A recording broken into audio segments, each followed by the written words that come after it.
يا برنس، فاضي شوية نشرب قهوة في حتة بعيدة؟ في قهوة على المفرق، في موقد وفي نار، نبقى انا وحد. ولا اقول لك خليك كده كئيب وقاعد لوحدك، اشربها لوحدك زي درويش كده. مقهى وانت مع وأنت الجريدة مع جالس. الجريدة جالس. لا، لست وحدك. نصف كأسك فارغ.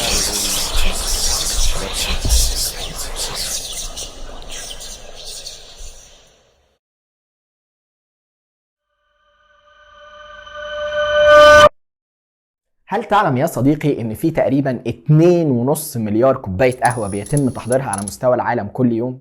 طب هل تعلم ان اقتصاد دول كاملة زي البرازيل وكولومبيا واثيوبيا معتمد بشكل اساسي على تصدير القهوة؟ طب هل تعلم ان القهوة هي تاني اكتر سلعة بيتم التجارة فيها على مستوى العالم بعد البترول؟ ازاي بدأت حكاية الانسان مع القهوة؟ وايه سر تعلق الانسان بالمشروب ده؟ وايه سبب الشعور بالسعادة والرضا اللي انت بتحسه لما بتشرب كوباية القهوة بتاعتك؟ وايه علاقة مشروب القهوة بسيكولوجية الانسان؟ تمام يا صديقي، حضر قهوتك وتعالى نتكلم في كل ده. انا ماجد نوار، والفيديو ده مهم ليك لو انت من مدمنين القهوة.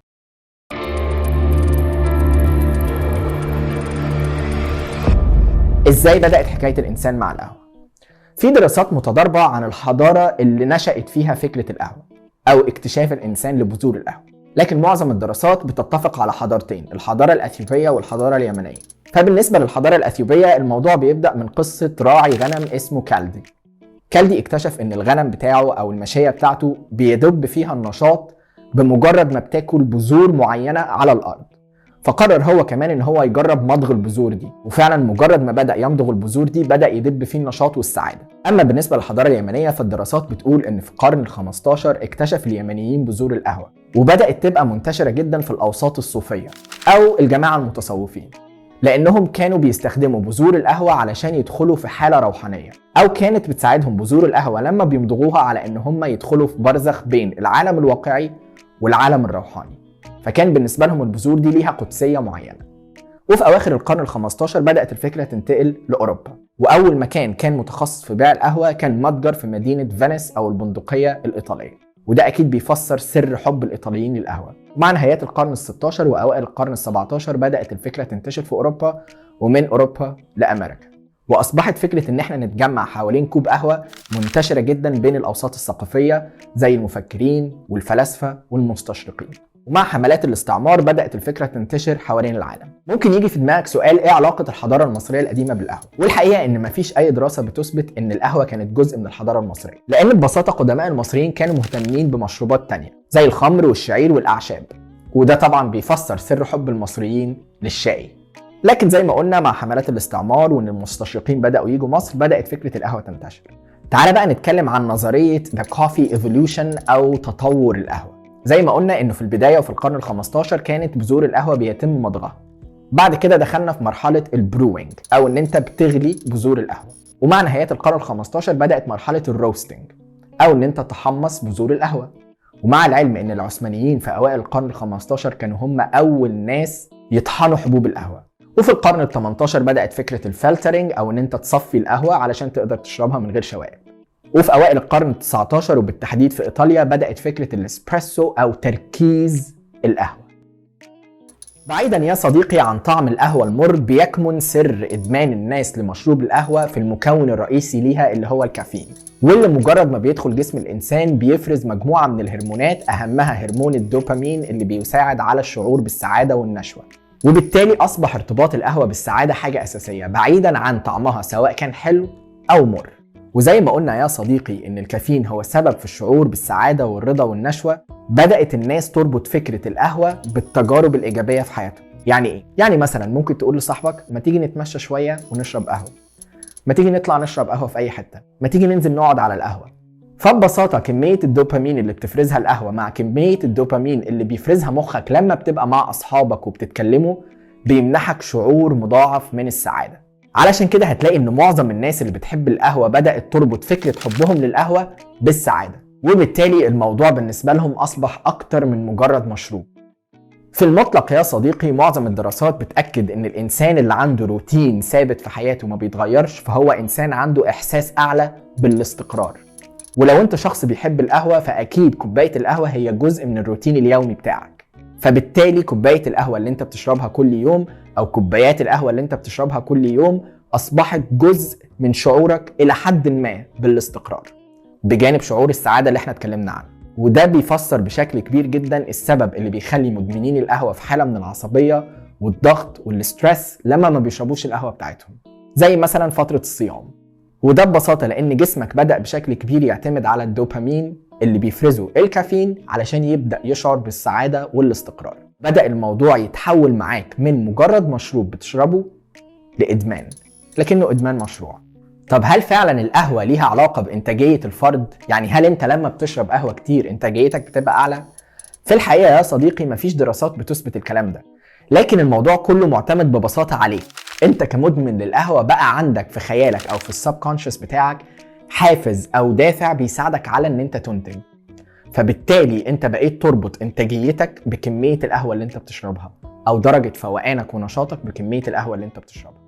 يجي بقى الفكرة مهمة جدا، وهي ايه علاقة القهوة بالسيكولوجية النفسية بتاعتك. وهناخد الموضوع من جانب واحد، وهو فكرة الانتروفيرتس او الاشخاص اللي شوية عندهم عزلة او ما بيحبوش الاختلاط بشكل كبير. مع العلم زي ما قلنا ان القهوة هي سبب في تجمع الناس والكلام وان هم يتعرفوا على بعض، فالشخص المنطوي او المنعزل لو هو بيحب القهوة كوباية القهوة بالنسبة له بتبقى اكتر بكتير جدا من مجرد حاجة بيشربها. هي بتبقى حاجة بتسبب له شعور بالسعادة هو مش عارف يلاقيه لما بيختلط مع الناس في المجتمع. فممكن تبقى الخروجة بتاعته مثلا ان هو بس ينزل يشرب قهوة في اي مكان. ممكن يبقى الحاجة الوحيدة اللي بتمنحه شعور بالسعادة هي كوباية القهوة. علشان كده هتلاقي مؤخرا الناس اللي بيحبوا القهوة او المدمنين على القهوة بيأفوروا شوية في التعبير عن حبهم للمشروب ده، لانه بالنسبة لهم هو مش مجرد مشروب، هو اصبح جزء رئيسي من حياتهم، هو اصبح حاجة بتعوضهم عن حرمان معين حاسين بيه، هو اصبح بالنسبة لهم صديق. ومع الوقت الناس المحبين للقهوة بيتحولوا من مرحلة ان انا مدمن قهوة لان القهوة بقت ritual كلمة بالانجلش معناها شعائر، وده بيدل على مدى قدسية كوباية القهوة في حياة الشخص ده. الموضوع ما بقاش بس مجرد روتين في حياتي، لكن هو بقى حاجة مقدسة. مع انتشار السوشيال ميديا والانفتاح الأكبر على العالم بدأت تظهر كلمة ترند، والحقيقة لو احنا فكرنا في حاجة واحدة دايما ترند موجودة من وقت ما ظهرت السوشيال ميديا فهتلاقي هي القهوة. هتلاقي ناس كتير معظم الستوريز بتاعتها على السوشيال ميديا وهم بيشربوا قهوة، أو هو بيجرب قهوة جديدة، أو هو بيحضر قهوة، أو هو بيتكلم عن مدى تأثير القهوة على حياته، أو هو قاعد مع أصحابه في كوفي شوب بيشربوا قهوة.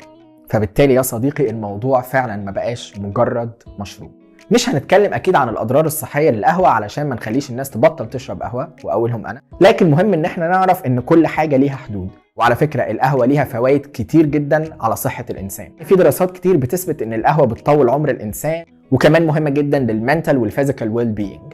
ده غير طبعا فكرة السعادة اللي بتمنحها هذه الحبوب السوداء أو البنية اللون للإنسان. طيب أنا ممكن أشرب القهوة بكميات كبيرة زي ما أنا عايز من غير ما تأثر على صحتي لو بشرب القهوة اللي هي الديكاف أو المنزوعة الكافيين. ولو أنت سألت أي مدمن قهوة هل فعلا تأثير القهوة العادية زي تأثير القهوة الديكاف، فأكيد هيقولك لا، ولو كان ليها نفس التأثير على حياته.